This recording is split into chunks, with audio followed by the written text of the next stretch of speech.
hours of learning, welcome to Blackboard, a space where ideas are written, shared, and expanded both with creativity, innovation, and collaboration. Today, our focus is on a subject that is shaping the world at a lightning speed: STEM. Science, technology, engineering, and mathematics. These four pillars are not just academic disciplines. They are the driving forces behind solutions to our most pressing global challenges. They spark curiosity in the young and empower problem solvers. And of course, it fuels innovators of tomorrow. So we have today in the studio Mr. Caleb Danladi Bako. He is the founder of CDF Foundation. Welcome to the program, sir. Thank you very much for having me, and good afternoon, viewers. As we dive into the discussions, let us remember that Blackboard has always and will be a place where possibilities begin, and today is our launch pad for exploring how STEM can inspire, transform, and equip us for the future. So, sir, tell us, what's the state of STEM education in Nigeria? What are the challenges? What are the opportunities? Okay, before I start, I have to discuss what STEM is all about, because a lot of people just know about STEM, but they don't know the acronyms. What does it stand for? Yeah. STEM stands for Science, Technology, Engineering, and Mathematics. Mathematics, yes. So they are the main pillars of innovation, they are the pillars of creativity, they are the pillars of creative thinking, they are the pillars of innovation in the society. So it's very, very important, and STEM has been able to shape the way our society looks, the way we think, the way we innovate in the society today. So if you look at the statistics that has been published by the World Economic Forum, it says by 2030, the jobs that will exist have not been invented yet. So those jobs have to do with engineering, technology, innovation. Yeah. So that's how important STEM is. So in Nigeria today, the way we learn has changed. The environment has changed. If you look at school holidays today, we have coding academy, we have different schools, we have digital literacy, which has not been done in the past. Let's take, for example, JAM, the Joint Admission Matriculation Board. In the past, we used to write the paper-based exams. Yeah, the paper-based exam. But today is digital. Yeah, you have to write the CBT train exams. If you also look at promotion exams, many ministry today, entrance exams today is computer-based. So that's and WIPE is trying to introduce WIPE is also trying to introduce similar thing. So that's to tell you that STEM has advanced in Nigeria. So the way we learn is different from the way we learned years ago. So there's a lot of changes. Changes has taken place. So let's quickly look at STEM in Nigeria. If you look at the Nigerian demography today, more than 60% of Nigerian population are below the ages of 25. So we have a very, very good advantage when it comes to youthful population in Nigeria. Yes. And who are the drivers of STEM globally? They are the youths. If you look at innovation today, if you look at most of the startup industry today, they are all youths full age. So we have this advantage of youthful population. And there's also a statistic that was published by National Education Research and Development Council, NERDC. It says that if you look at from 2019, the STEM participation has increased by 45%. So that's a political will from the government. If you also look at the statistic that was published by the Science Teachers Association of Nigeria, they say they have trained over 5,000 teachers on STEM. So that shows you that there's a lot of political will in the government aspect. But let's look at briefly, we talk about the challenges and the opportunities. The opportunities are there to innovate. The opportunities are there for entrepreneurship. However, there are also challenges. STEM education in Nigeria is not even. You have to look at the urban areas and you have to the sub-communities. So in the urban areas, they have advantage of having the coding academies. They have advantage of having different things in the urban areas. But in the rural areas, there are issues. There are challenges of inaccessibility. There are challenges of electricity. There are challenges of lack of internet connectivity, because when you talk of STEM, it's about connectivity. So the inequality is there. However, there are efforts that are being made by government and non-governmental organizations to reach out to these underserved communities. The other challenge is about the laboratories. You cannot talk about STEM without laboratories. So most of the schools in rural areas, they don't have laboratories. Some of them have, and some of them are not being equipped. Even if you have the laboratories, you need power to run the laboratories. You need clean water to run the laboratories. So those are some of the issues. We also have to look at the shortage of teachers. You have to talk as STEM teachers. We have shortage of STEM teachers. We don't have much. For you to be able to train the younger one in STEM, you must be knowledgeable yourself. So it's another issue. Even though efforts have been made, like the first statistics that I mentioned, that the Science Teachers Association in Nigeria has trained over 5,000 teachers on STEM, but a lot needs to be done, considering the demography, because I mentioned that the youthful population of Nigeria is under the age of 25. So if you look at the youths and also the teachers, so we also need to train teachers when it comes to STEM.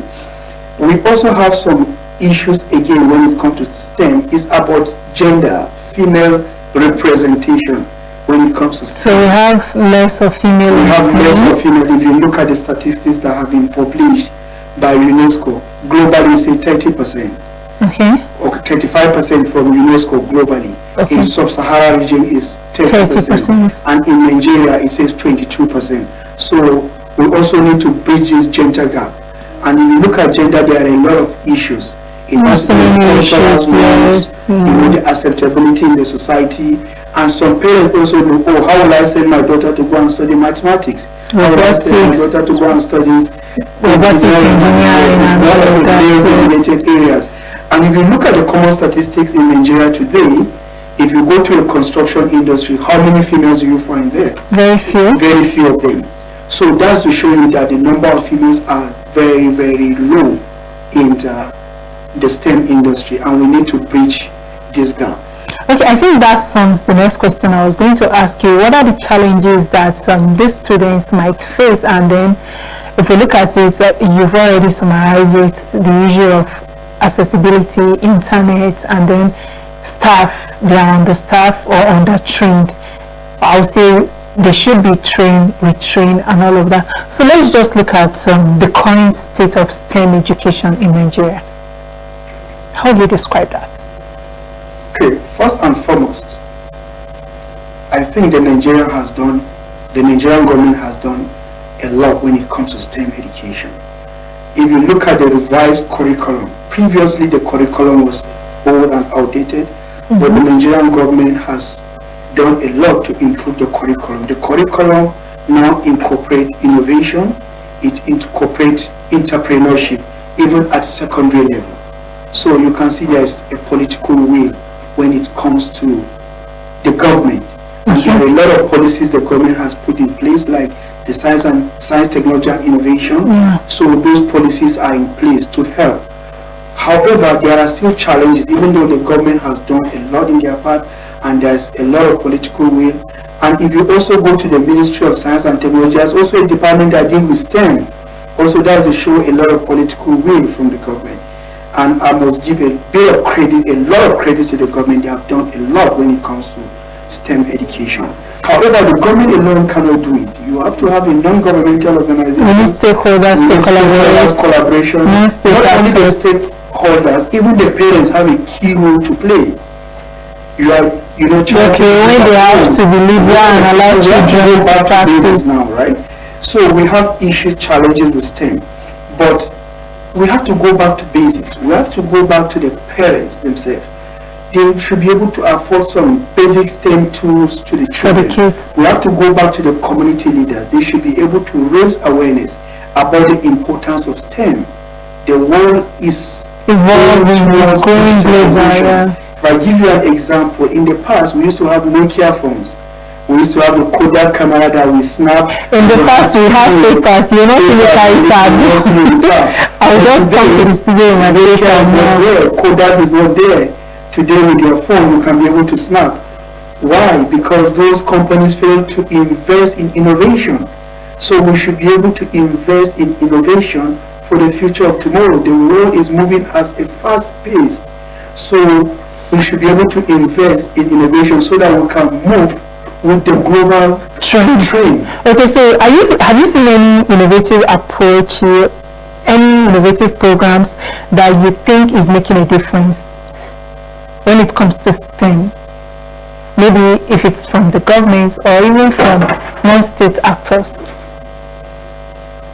Yes, there's a lot of innovative programs that are making headway. When it comes to government, you look at the Federal Ministry of Communication and Digital Economy. They just introduced what we call the 3MTT, the 3 million technical talent. That is a right step in the right direction. So that's a good step. You know, they'll be able to train 3 million technical talent. So you look at, you are able to train 3 million STEM professionals. That's huge. That's huge. So that's a political will from the government. When you look at NITDA, they have been training people on digital literacy. That is great. If you go to Ministry of Science and Tech, I've seen them training a lot of people in science and tech in digital literacy. This year, I was fortunate to participate in a program, ECOWAS program for West Africa. And I can tell you that we have a lot of potential, the huge potentials in Nigeria. You can see a lot of our youth are innovative. So if you look at the startup industry during that program, a lot of Nigerian youth came up with a lot of innovative ideas. So to sell to the world. We have Nigerian youth that have developed so many apps that are being used. Just take for instance the Flutter Waves today. Yeah, the Flutter Waves, and it's a huge success. So if you look at also the healthcare sector, they are making waves to develop solutions. Even with the National Health Insurance Scheme, there are apps that most of these startups have developed to enable the system to move faster. If you also look at the agri industry, a lot of Nigerian entrepreneurs have done a lot. So I believe we have a huge potential in this. Okay, are there any particular region or community where you think STEM education is thriving? Any region that you think, okay, STEM is present here? Yes. For instance, Lagos. Let me give you an example in Nigeria. Lagos. STEM is really thriving in Lagos. And if you look at Lagos, there are a lot of digitalization that have gone through in Lagos. There are a lot of organizations that have offered STEM bootcamp. They have offered a lot of training. Not only Lagos. If you look at Abuja also, STEM is thriving.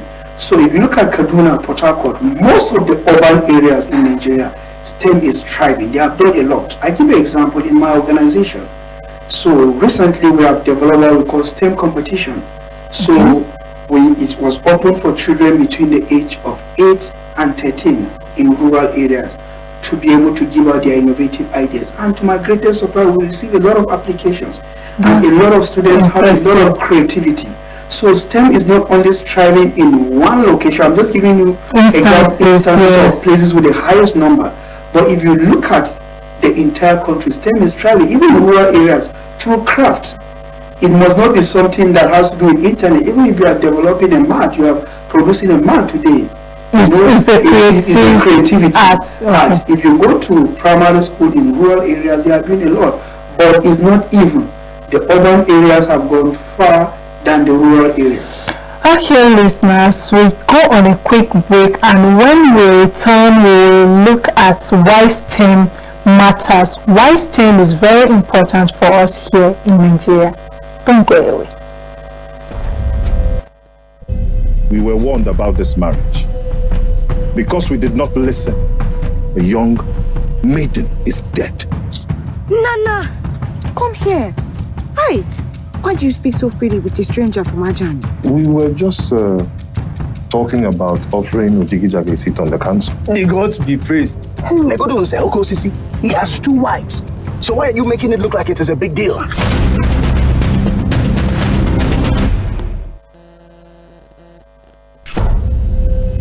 We were warned about this marriage. Because we did not listen, a young maiden is dead. Nana, come here. Hi. Why do you speak so freely with a stranger from Ajani? We were just talking about offering Ojigijag a seat on the council. May God be praised. Nego don't sell Sisi. He has 2 wives. So why are you making it look like it is a big deal?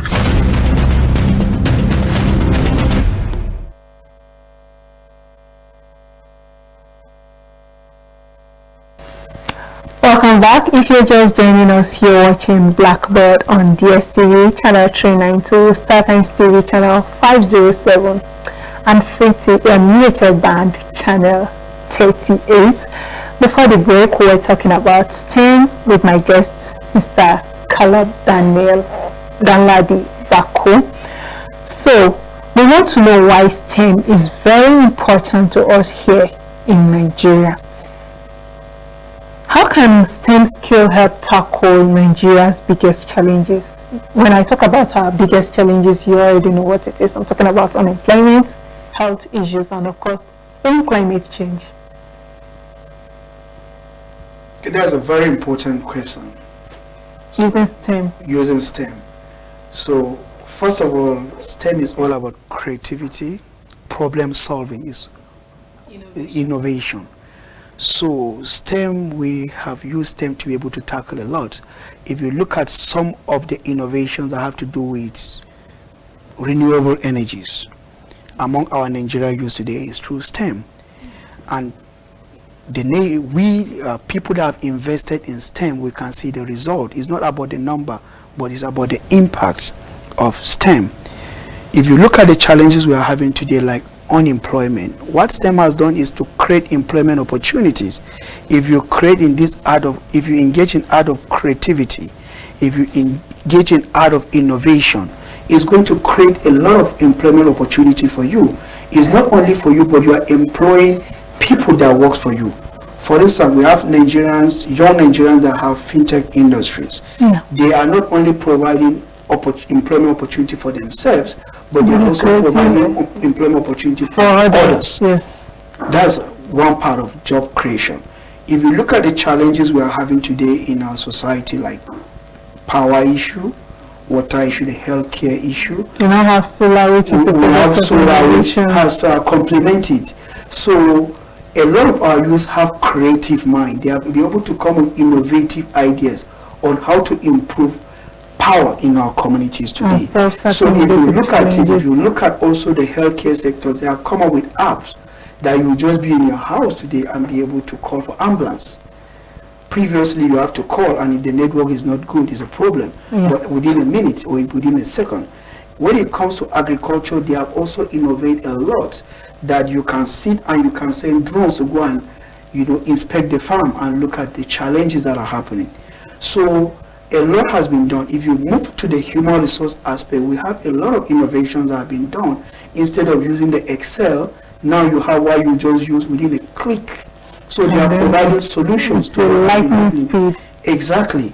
The speed is there, and the efficiency is not only about creativity, but they have improved efficiency from the way things are being done. So it's about creativity, problem solving, providing innovative solutions. So how do we inspire young people to be more STEM inclined, especially the girl child? Okay, very important to inspire them. It has to do with awareness.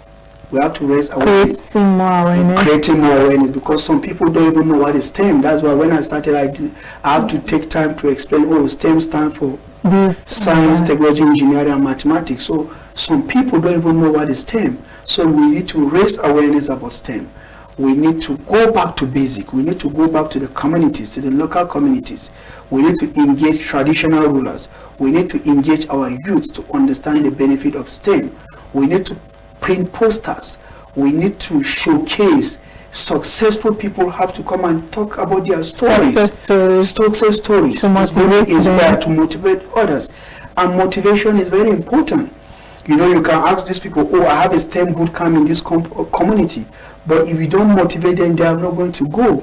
You also need to create awareness for them to understand that the future lies in STEM. The future of work lies in innovation. It lies in digital literacy. So that is very important. I give you an example today. If you look at the recent JAM score, if you look at the rural areas, the performance is not encouraging compared to people in urban areas. And from my NGO, we are able to carry a need assessment to find out why, and we found out that most of them knows the answer, they know the question, they know what to do, but they don't know how to use the computers. Yes, so we have to go through, we have to carry out what we call need assessment in different areas to identify the challenges and to be able to tailor our training to address those specific needs. Because you can't just tailor a training that doesn't address a specific need. You must carry out a need assessment, and then we have to carry out a monitoring and evaluation at regular intervals to be able to find out, okay, how successful are these policies we have implemented. And then at the end of it, we also have to carry out an impact assessment to know, okay, it's not about the number, but also what impact has this been able to make. Yes, and parents also have a crucial role to play. From PTA, they need to raise awareness about STEM. Parents also need to motivate their children about STEM. So it's very, very important. And that last point I want to mention is about STEM competition, which we have adopted in our non-governmental organization. So you have to engage them in STEM competition to be able to provide them a platform for them to showcase their talents. Exactly. And there should be also a reward, because when there's a reward for some, next time you have more people coming to it. And very important, I know the government has done a lot. Also, we must have favorable policies that will encourage STEM. And again, we talk about innovation and entrepreneurship. So we should be able to have a lot of incubation centers where these people can come, because a lot of people might have learned how to install solar, but they don't have a workshop, or somebody have learned how to use computer, but he doesn't have a place to start his computer. So incubation centers are going to help them. And we should also have interest-free loans. We should be able to have favorable policies to help them. I know we have done a lot in this country, but we also need to do more again. Okay, so what opportunities does the country stand to gain if more young people embrace STEM? Global competitiveness. We are going to compete with international. We are doing that already. You can see the result. If you look at the floaters, you look at a lot. We are doing that already. So global competitiveness, the result is showing already. Nigeria has done a lot. Anywhere you go today, we have done a lot in the tech industry, in the healthcare sector, innovation, entrepreneurship. We are up there. So I believe that we will also get higher. If we are in number 3, we will target to be in number 1. So looking ahead now, what's your vision for STEM education, let's say maybe in the next 10 to 15 years for Nigeria? Okay, for our organization, we have the short, the medium, and the long time. Can you put me through the short, medium, and the long time? Okay, the short term for STEM, what we do is to carry out a need assessment now in communities, understaffed communities in some target areas, to be able to find out their problems. What are their challenges? And how to address people with digital literacy, because you just mentioned now that WAEC is going to go digital. Too, so we have to find out what are their challenges. Then we have to tailor some of our training needs to address those challenges. Then those are the short term to be able to address the challenges.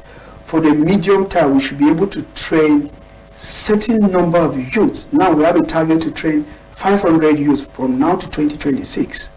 Those are our medium term goals, to train them on digital literacy, to have the basics of digital literacy, computer literacy, so that they can be able to compete with students from urban areas and other areas. So it's very, very important for us to understand those aspects. So we have to do that. For the long-term goal, we also have a plan to train entrepreneurs. Yes, we have to train entrepreneurs in different tech scale. We have a skill acquisition center that is under construction now. And when we complete this skill acquisition center, we should be able to train a large number of people on innovation. For instance, we have a training program that is going to be on renewable energies. So those are our long-term goals. Yes, and it doesn't stop like that. From the skill center, we are going to develop something that have to do with an institution or an entrepreneurship academy. So where we can be able to reach out to more students. quite an engaging discussion we've had today. So finally, what's your last word, because we're wrapping up?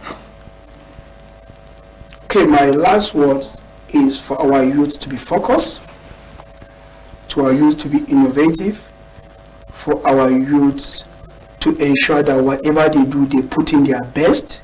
Because if you put in their best, everybody is going to see your talent and people are going to come for you.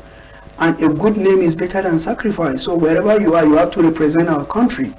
You know, we have a lot. We have good ambassadors of ambassador of Nigeria, and think of innovation. The world is evolving. Don't be like Nokia or Kodak that fail to innovate.